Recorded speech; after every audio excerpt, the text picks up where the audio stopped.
All right. Unit 3, Lesson 2, and how the United States got involved with World War II. So you're going to notice that this lesson is going to go really quick. So make sure you're getting to the effects and the causes of World War II. So you're going to actually see today what happened that got us involved.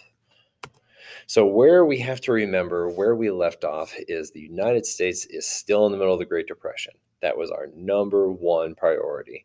FDR all the while knew that Germany was, rising, and Hitler was rising to power, but he honestly didn't really care a whole lot.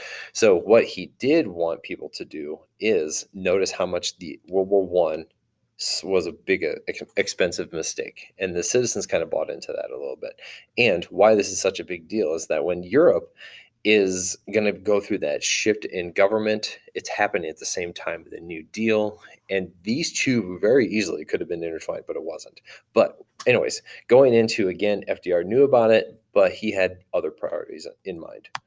So, true or false, at this point in history, was the United States still going through the Great Depression? So, going into, I guess, the next logical step for the United States, FDR, was to supply our allies with military supplies. So it wasn't like World War One where we were kind of riding the fence. We were definitely helping one side. We were helping France and Great Britain. Since they were our homies before in World War One, it only makes sense. But in 1939, with the Great Depression still happening, we had this whole Neutrality Act of 1939 happen. So we're making planes, tanks, anything military-wise, and we're selling it to whomever would come and pick it up, and they had to pay cash for it right then and there, or whatever, money for it, right? No credit was allowed. So we welcomed this because the Great Depression is still happening. This is putting people to work. This is a big deal.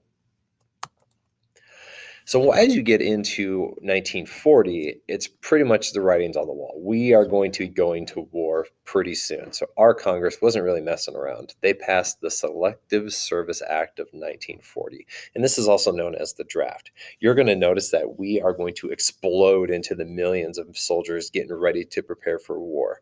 And you're going to notice that we already knew we were going to get involved way before Pearl Harbor, which I'm going to talk about here in a little bit. And then the last thing that could be questioned as us getting involved is the Lend-Lease Act. So eventually, Great Britain's going to run out of money, but they're still going to need wartime supplies. So FDR kind of saw this as one neighbor helping another neighbor as if their house is on fire. Are you not going to give them a garden hose? Pretty much is what he would say.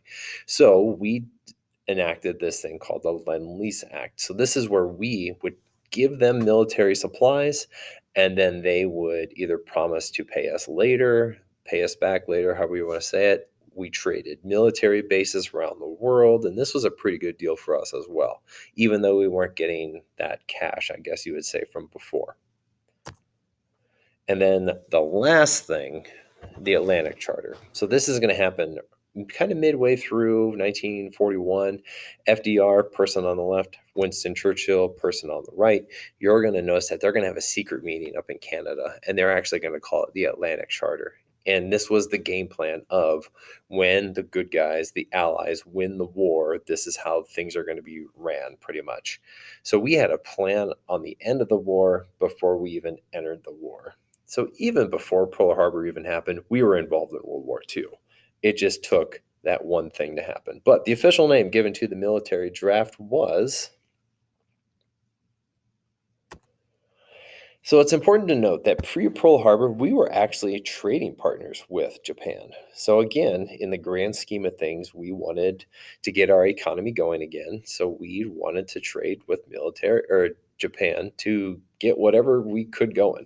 But then once Japan actually invaded China, which I mentioned in World War One, we're not going to like that. We don't believe in imperialism anymore. We do not believe that you should have any sort of power over a group of people and their political sovereignty or freedom. So we put a trade embargo on Japan. We said, we're not going to trade with you anymore if you're going to be imperialistic.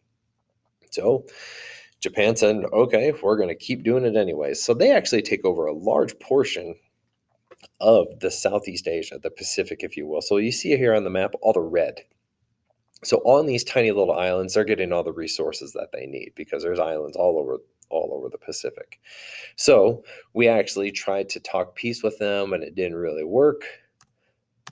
And then you're going to notice that Japan is just going to straight up attack us. So we, not liking the imperialism, when they're taking over all those small islands, they saw they better just take us out before we get in. So in Hawaii, in a base called Pearl Harbor in Honolulu, they are going to destroy a large portion of our Pacific fleet, mainly aircraft carriers, mainly boats and stuff like that. Okay. However, not everything was taken out, which I'll talk about here in a little bit. But this was our main hub of naval power. So they basically started the 10-day journey from Japan to Honolulu, and with all the things mentioned here, basically took us out as much as possible.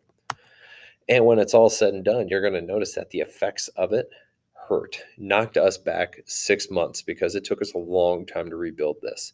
At the end, 2,500 people died. You see the amount of ships that were destroyed. And you can also see that on the bright side, we had some heavy cruisers, heavy artillery boats. We also had a couple more aircraft carriers that were out on patrol, and they didn't get touched. Also, oil reserves, our oil supply in Hawaii did not get touched. If that all went down, we would have been a lot worse spot. But after Japan successfully bombed us, they kind of woke up a sleeping giant, and their plan worked absolutely perfectly. They took us out. They were able to take over those islands that they wanted, and they kind of left us kind of picking up the pieces for quite a while.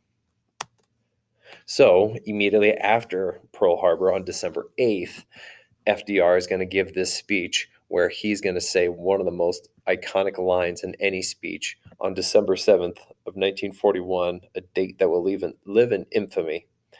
You're going to notice that he is pleading with Congress and the American people now to get on the side of we need to enter this war. And with a vote of 434 to 1, the United States Congress declares war on Japan. So here we go. After the bombing of Pearl Harbor, the United States did not declare war on Japan. True or false?